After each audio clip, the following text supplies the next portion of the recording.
ఇక మొన్నటి వరకు 3 రాజధానులు మాత్రమే మా పార్టీ సిద్ధాంతం అన్న వైసీపీ మాట మార్చిందా? ఎన్నికల్లో ఓటమి తర్వాత ఆ పార్టీ నేతలు ఆలోచనల పడ్డారా అంటే అవుననే సమాధానం వినిపిస్తోంది. ఆనాటి పరిస్థితులను బట్టి తాము 3 రాజధానులు అన్నామని, ఇప్పుడు మరోసారి ఆలోచించి నిర్ణయం చెబుతామని ఎమ్మెల్సీ బొత్స సత్యనారాయణ అన్నారు. దీంతో రాజధాని అంశంలో వైసీపీ స్టాండ్ మారిందా అనే టాక్ నడుస్తోంది. ఇంతకీ బొత్స ఏమన్నారో ఒక్కసారి చూద్దాం. మళ్ళీ ఈరోజు నువ్వు అడుగుతున్నావు కాబట్టి మా పార్టీ విధానాన్ని మేము డిస్కస్ చేసుకొని చెప్తాము.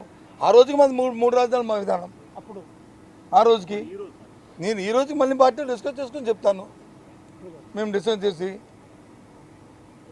చేసుకొని మేము చెప్తాము. ఆ రోజుకి మా విధానం అది. అందులో ఇక్కడ శాసన రాజధాని పెడదామని ఇక్కడ వచ్చి తయారు చేద్దామని అనుకున్నాం. ఈరోజు మీరు అడిగారు కాబట్టి మళ్ళీ ఈ సమస్య మళ్ళీ ముందుకు వస్తే దాని మీద డిస్కస్ చేసుకొని మేము చెప్తాం. మళ్ళీ ఇక మరింత సమాచారాన్ని మా ప్రతినిధి శివ అందిస్తారు. శివ, చెప్పండి. అయితే వైసీపీ పార్టీ అధికారంలో ఉన్నప్పుడు 3 రాజధానులు అన్న పార్టీ ఇప్పుడు స్టాండ్ చేంజ్ చేసుకుందా? ఇప్పుడు మళ్ళీ నిర్ణయించి ఆలోచన చెప్తాము అని ఎందుకు మాట మార్చింది? ఇప్పుడు ఈక్వేషన్స్ ఏం మారాయి? ప్రియ, మొత్తం మీద చూసుకుంటే 2014-19లో అమరావతి రాజధానికి వైఎస్ఆర్సీపీ శాసనసభ సాక్షిగా కూడా అంగీకారం తెలిపింది. ఆ తర్వాత 19 నుంచి 24 అధికారంలోకి వచ్చిన వైఎస్ఆర్సీపీ అమరావతి రాజధానిని పూర్తి స్థాయిలో వ్యతిరేకించి 1,00,000 కోట్ల బడ్జెట్ కావాలి, ఇది సాధ్యమయ్యే పరిస్థితి కాదు, ఇక్కడ నిర్మాణం చేపట్టడానికి 3 రాజధానులు అంటే 3 ప్రాంతాలు సమానమైన అభివృద్ధి చేయాలి, విశాఖపట్నం, రాయలసీమ అంటే ఉత్తరాంధ్ర, రాయలసీమ, కోస్తాంధ్ర సమన్యాయం చేస్తాము, ఇక్కడ శాసనసభ ఉంటుంది, రాయలసీమలో హైకోర్టు ఉంటుంది, విశాఖలో ఎగ్జిక్యూటివ్ క్యాపిటల్ ఉంటుందని చెప్పి డిసెంబర్లో వైసీపీ అధినేత ముఖ్యమంత్రి హోదాలో జగన్ 2019లో ఆయన స్పష్టంగా అసెంబ్లీ సాక్షిగా ప్రకటన చేయడం జరిగింది. ఆ తర్వాత జరిగిన పరిణామాలు, రాజధానులు అమరావతిలో ఇంచే పనులు కూడా జరగకపోవడం, ఉత్తరాంధ్ర రాజధాని ప్రకటించిన కానీ ఆ ప్రాంత వాసులు వ్యతిరేకించడం, జరిగిన ఎన్నికల్లో వైఎస్ఆర్సీపీ ఘోర పరాజయం. రాజధాని వద్దనుకున్న అమరావతిలో ఓట్లు పడలేదు, రాజధాని ఇస్తామని చెప్పి అనుకున్న విశాఖపట్నంలో ఓట్లు పడలేదు, న్యాయ రాజధాని చేస్తామన్న రాయలసీమలో కూడా ఆ పార్టీకి ఓట్లు పడలేదు. 3 ప్రాంతాలు కలిసి కనీసం ప్రాంతానికి 5 చొప్పున 15 సీట్లు కూడా ఆ పార్టీకి రాని పరిస్థితి ఏర్పడింది. ఈ నేపథ్యంలో రాజధాని అంశానికి సంబంధించి కూడా ఈరోజు శాసన మండలిలో అచ్చెన్నాయుడికి బొత్స అంటే టీడీపీ వర్సెస్ వైసీపీ మధ్య హోరాహోరీ మాటల యుద్ధం కొనసాగింది. ఈ కొనసాగిన క్రమంలో కూడా రాజధానికి సంబంధించి గతంలో వైఎస్ఆర్సీపీ శ్మశానంతో పోల్చిందని చెప్పి కూడా అచ్చెన్నాయుడు చేసిన వ్యాఖ్యలకి బొత్స సత్యనారాయణ అవును, ఆ రోజున్న పరిణామాల నేపథ్యంలో ఆ రకంగా మాట్లాడాను, కానీ మీరు ఈ తాత్కాలిక రాజధాని అంటున్నారు, పర్మనెంట్ అంటున్నారు, ఏది క్లారిటీ లేదని చెప్పి నిలదీసిన ప్రయత్నం జరిగింది. పరస్పరం ఒకరికొకరికి వాదోపవాదాలు కూడా అసెంబ్లీ శాసనమండలి సాక్షిగా కూడా జరిగినాయి. ఇక తాజాగా చూసుకుంటే ఈ అంశానికి సంబంధించి ఆ తర్వాత శాసనమండలి వాయిదా పడతారా వైసీపీ వచ్చి మీడియా సమావేశం నిర్వహించింది. ఆ సమావేశంలో మీడియా అడిగిన ప్రశ్నకు కూడా ఆయన స్పష్టమైన సమాధానం అయితే ఇచ్చారు. ఆ రోజు ఉన్న పరిణామాలను బట్టి తాము 3 రాజధానులు అనుకున్నాము, ఇప్పుడు మాత్రం మరొకసారి తాము నిర్ణయం తీసుకొని తమ స్టాండ్ ప్రకటిస్తామని చెప్పి ఆయన ప్రకటన అయితే చేశారు. ప్రియా, రైట్ శివ, అయితే ఆ రోజున్న పరిణామాలను బట్టి 3 రాజధానులకు ఓకే చెప్పాం, ఇప్పుడు మళ్ళీ నిర్ణయించుకుని మళ్ళీ చర్చించుకొని నిర్ణయిస్తాము అనే మాట అసలు ఇప్పుడు ఏం చేంజ్ అయిందని? ఆ రోజున్న పరిస్థితులే ఈ రోజు కూడా ఉన్నాయి కదా. ఇప్పుడు 3 రాజధానులు, న్యాయ రాజధాని, అలాగే ఫైనాన్స్ రాజధాని ఇట్లాంటివి మాట్లాడుకున్నప్పుడు ఇప్పుడు ఏ లెక్కలు మారితే ఇప్పుడు అమరావతికి ఓకే చెప్పాలని అనుకుంటున్నారు? మళ్ళీ ఎందుకు చర్చించుకోవాల్సిన అవసరం ఏముంది ఇప్పుడు? అంటే ప్రియా, ఇక్కడ 2 అంశాలని మనం ప్రామాణికంగా తీసుకోవాలి. ఒకటి, రాజధాని వద్దన్న అమరావతిలో కానీ ఇస్తామన్న ఉత్తరాంధ్రలో కానీ వైసీపీకి ప్రజలు పట్టం కట్టలేదు, 2 చోట్ల తిరస్కరించారు. సో ప్రస్తుతం కూటమి ప్రభుత్వం 14 నుంచి ఇప్పటి వరకు కూడా అమరావతి రాజధానిగా ప్రకటించి ఇక్కడ అభివృద్ధి కార్యక్రమాలు నిర్వహిస్తుంది, భవన నిర్మాణాలు చేపడుతుంది.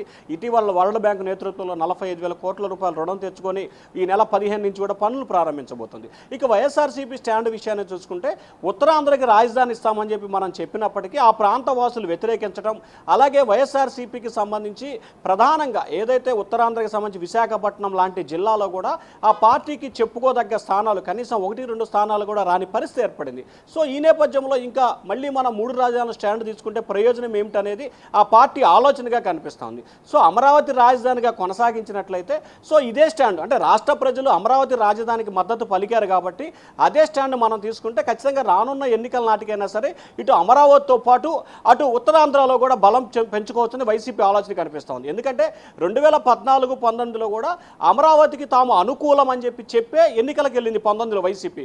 సో అనుకూలం అని చెప్పారు కాబట్టి ఇక్కడ అమరావతిలో కానీ అక్కడ ఉత్తరాంధ్రలో కానీ భారీగా వైఎస్ఆర్సీపీ స్థానాలు కైవసం చేసుకుంది. ఒక విశాఖపట్నం సిటీలో తప్ప మిగిలిన చోట్ల కూడా వైసీపీ ఘన విజయం సాధించి 2019 ఎన్నికల్లో. సో ఈ నేపథ్యంలో 2019లో అమరావతికి మద్దతు పలికాం కాబట్టి నష్టం జరగలేదు. 24లో అమరావతికి వ్యతిరేకంగా ఉన్నాం కాబట్టి నష్టం జరిగింది. సో 29లో ఖచ్చితంగా అధికారంలోకి రావాలి, కూటమి ప్రభుత్వాన్ని దించాలనేది వైసీపీ ప్రధానమైన ఏజెండాగా పనిచేస్తూ ఉంది కాబట్టి సో 29లో అధికారంలోకి రావాలంటే ఖచ్చితంగా అమరావతికి మద్దతు పలకాలనేది ఆ పార్టీ ఇంటర్నల్గా ఇప్పటికీ ఒక అభిప్రాయానికి వచ్చినట్టు తెలుస్తూ ఉంది. సో దానిలో భాగంగానే తమ ఆలోచన విధానాన్ని మార్చుకుంటాం, మరొకసారి సమీక్ష చేస్తామని చెప్పి సీనియర్ నేత బొత్స సత్యనారాయణ చెప్పాడు. ప్రియా రైట్ శివ, అయితే వైసీపీ పార్టీ ఓటమికి ఈ 3 రాజధానులు ఓకే చెప్పిన అంశమే ప్రధాన కారణంగా వైసీపీ పార్టీ భావిస్తుందా? అందుకే మళ్ళీ ఇప్పుడు చర్చించుకోవాలి, అమరావతికి ఇప్పుడు మళ్ళీ ఓకే చెప్పాలి అనే దిశగా వాళ్ళు అడుగులు వేయబోతున్నారా? 100కి 100% వైఎస్ఆర్సీపీ ఘోర పరాజయంలో అమరావతి మద్దతు పలకపోవటం, 3 రాజధానుల ఏజెండాని ఎత్తుకోవటం. సరే 3 రాజధానుల అంశాన్ని ఎత్తుకున్నా కానీ దానికి సంబంధించి ఎటువంటి కార్యాచరణ కూడా రూపొందించలేదు. తద్వారా విశాఖపట్నం లాంటి ప్రాంతాల్లో అది వైసీపీ చేసిందా, వైసీపీ మద్దతుదారులు చేశారో తెలియదు కానీ రాజధాని పేరుతో అక్కడ భూములు అమాంతంగా పెరిగిపోవటం, వైసీపీ నాయకులు కబ్జా లాంటి ప్రయత్నాలు చేసిన పరిస్థితితో ఒక్కసారిగా ఉత్తరాంధ్ర ప్రజలు భయపడ్డారు. సో దీంతో పాటుగా 3 రాజధానుల అంశానికి సంబంధించి వెనక్కి తీసుకోవాలని ఆ పార్టీ ప్రధానమైన ఏజెండా. సో 2029 ఎన్నికల్లో గెలుపొందాలంటే ఖచ్చితంగా అమరావతి రాజధానికి మద్దతు పలికితేనే తమ రాజకీయంగా ఉనికి పొందే అవకాశాలు కనిపిస్తాయనేది ఆ పార్టీ ఇంటర్నల్గా ఇటీవల జరిగిన ఇంటర్నల్ సమావేశంలో నిర్ణయం తీసుకున్నట్టు తెలుస్తూ ఉంది.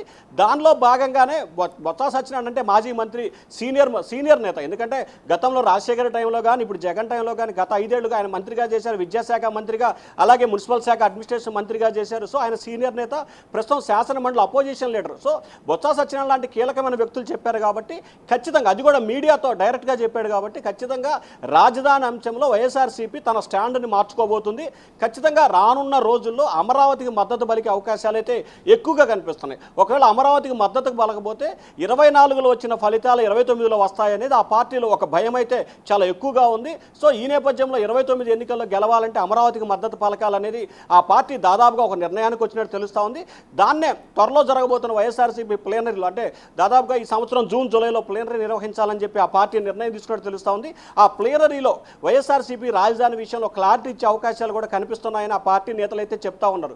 ఎందుకంటే 19లో అమరావతికి మద్దతు ప్రకటించారు కాబట్టి ఉత్తరాంధ్రలో, కోస్తాంధ్రలో, రాయలసీమలో వైసీపీ గెలిచింది. 24లో వ్యతిరేకించారు కాబట్టి అక్కడ ఇక్కడ అన్ని చోట్ల ఓడిపోయింది అనేది వాళ్ళ ముందున్న ప్రధానంగా కనిపిస్తున్న ఇది కాబట్టి సో దానిలో భాగంగానే గెలవటానికి ఏకైక ఏజెండా అమరావతి అనేది ఆ పార్టీ నేతల ఆలోచనగా కనిపిస్తూ ఉంది. ఖచ్చితంగా రాజధాని విషయంలో ఆ పార్టీ స్టాండ్ మార్చుకునే అవకాశాలు అయితే ఎక్కువగా కనిపిస్తున్నాయి. ఎందుకంటే ఆ పార్టీ నేతలతో మనం ఇందాక ఆఫ్ ది రికార్డుగా మాట్లాడినప్పుడు కూడా అదే అంశాన్ని అయితే వాళ్ళు చాలా స్పష్టంగా చెప్పినట్లు అర్థమవుతా ఉంది. Priya right Shiva, thanks for the updates.